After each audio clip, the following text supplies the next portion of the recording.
जय सिया राम। सभी को प्रणाम। मेरी लघु कथा का शीर्षक कीमत। भीड़ ट्रक और ट्रक के नीचे कुचली दीनू की लाश को घेर कर खड़ी थी। दीनू की पत्नी, माँ बाप, उसके 3 बच्चे, दोनों भाई बहन सब चिल्ला चिल्ला कर रो रहे थे। बस्ती के लोगों की आंखें नम थीं।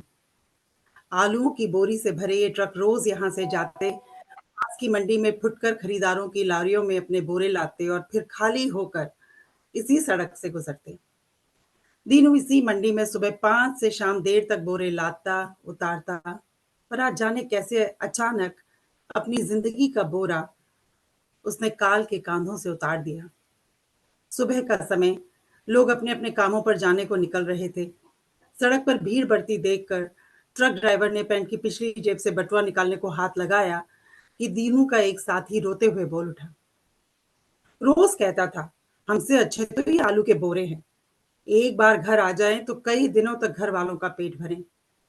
हम तो रोज इन्हें सिर माथे उठाकर भी 2 समय का खाना ठीक तरह नहीं जुटा पाते।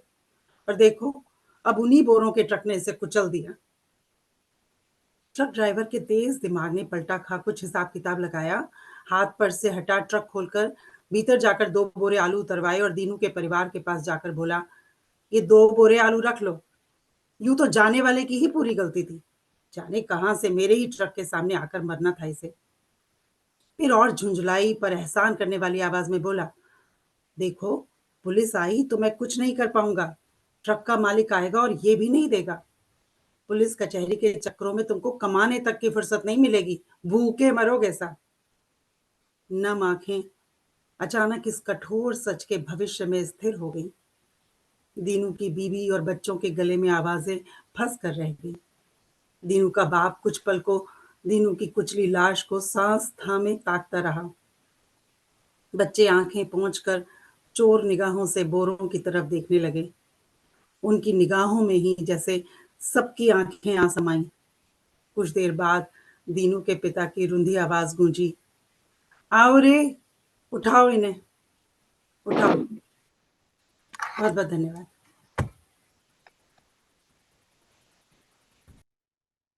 बहुत नमस्कार। बहुत बहुत बहुत धन्यवाद शैलजा जी। अब मैं मंजू सिंह जी को आमंत्रित करता हूँ। तो वैसे एकदम एक दुनिया के एक छोर से दूसरी छोर हम दौड़ रहे हैं। तो मंजू जी, आपका स्वागत है। सभी विद्वत को नमस्कार। डॉक्टर शैलजा सक्सेना जी की लघु कथा कीमत लघु कथा के मापदंडों पर पूरी तरह खरी उतरती है। ये समाज की विसंगति को दिखाती है, बताती है कि गरीब इंसान की जान की कीमत उसकी व उसके परिवार की भूख से अधिक नहीं होती। यूं तो ये लघु कथा काफी कसी हुई प्रतीत होती है, किंतु मुझे लगता है शब्दों की संख्या कुछ कम की जा सकती थी। दीनू की मृत्यु का संकेत करने के लिए आज जाने कैसे अचानक अपनी जिंदगी का बोरा उसने काल के कांधों से उतार दिया। ये पंक्ति क्षमा कीजिएगा, मुझे कुछ अधिक वजनदार नहीं लगी, बल्कि थोड़ी अटपटी सी लगी। कथानक के अनुसार यह पता नहीं लगता कि ट्रक ड्राइवर की कोई गलती थी भी या नहीं। यदि नहीं तो शायद दीनू भूख प्यास के कारण चकराकर अचानक चलते ट्रक के नीचे आ गया। किंतु यदि उसका काम भी बोरे लादना व उतारना था तो ट्रक रुका हुआ होना चाहिए। और कुल मिलाकर यह स्पष्ट नहीं हुआ कि वो ट्रक के नीचे आया कैसे।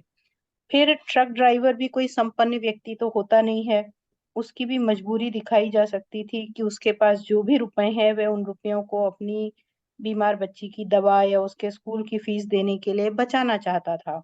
यहाँ अपराधी दीनू के मालिक को बनाया जा सकता था, या फिर ड्राइवर की गलती दिखाते हुए उसे शराब के नशे में दिखाया जा सकता था, जिसके कारण यह दुर्घटना हुई। तो लघु कथा का जो विसंगति है समाज की वो नजर आती है, लेकिन कुछ पॉइंट्स जो मुझे लगे वो मैंने आपको बता दिए। धन्यवाद।